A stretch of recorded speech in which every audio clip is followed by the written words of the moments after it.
Assalamualaikum warahmatullahi ta'ala wabarakatuh.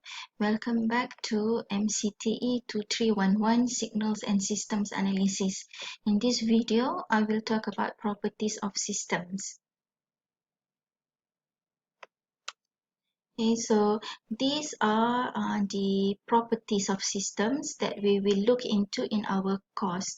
Okay, however, in this video, I will talk about these three properties of systems, which is homogeneity, additivity, and linearity and superposition. Okay, but before that, let's have a look back at some terminology related to a system. Okay, first, a system is anything that performs a function. Okay, it operates on something and produces something else. Okay, so the thing that the system operates on is called input, and the thing that the system produce is called output. The system can be electrical system, mechanical system, a computer system, an economic system, or even a political system. Okay, so the system that is designed or developed by engineers, okay, such as electrical system, mechanical system, a computer system, these are called a virtual system. Okay, while the system that evolve with civilization, okay, is called such as the economic system and political system is called as natural system. Okay, and system usually represented by a block diagram. Okay, for example, here we have a system represented by the symbol H here. Okay, so the system will need an input signal, or we call as excitation, in order for the system to function. Okay, and then the system will process the input signal, modify the input signal in order to produce an output signal, which we call response. Okay, this type of system, okay, that only respond to the excitation is called an open loop system. Okay, we also have what is called as closed loop system. Okay, where the system, okay, not only respond to the excitation, but it also sends, okay, the output, okay, that it produce, and then compare it with the input, okay, in order to produce an error, so that the system will be able to modify the signal, okay, in order to produce an output that is close to the desired input. Okay, this one is known as closed loop system.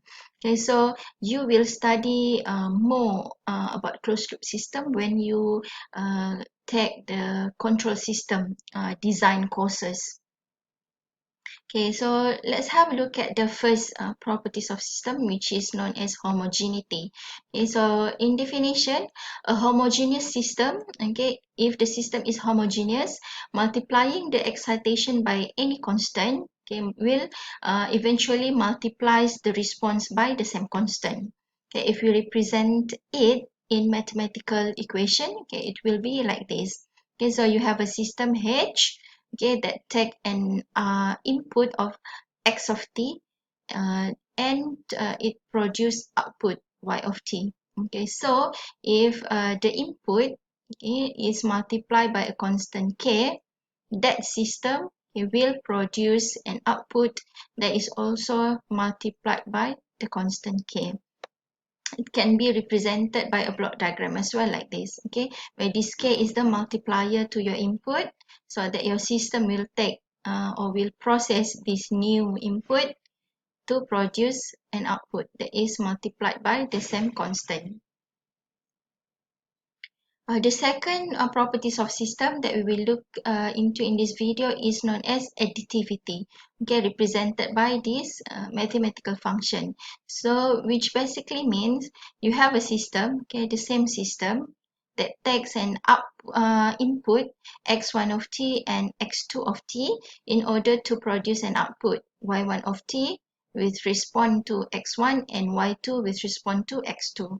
Now if these two inputs are added together, so that your system is taking x1 plus x2, okay, it will produce an output, okay, which is the sum of the individual output here.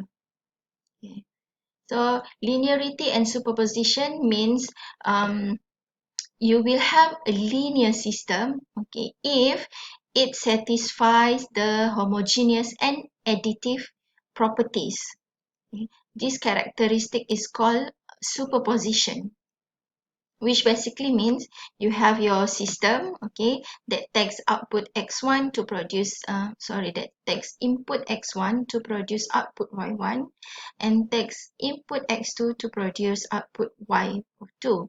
So now you have the homogeneous properties, which is the multiplication, and you have the additive properties, which is the addition. Okay, so your system will now produce output, okay, which follows the homogeneous and additive properties as well. So in order to understand this better, okay, the two properties better, let's have a look at some sample problem, okay, where you are asked to determine whether the system defined by the following equations are linear or nonlinear. So there are 4 equations here.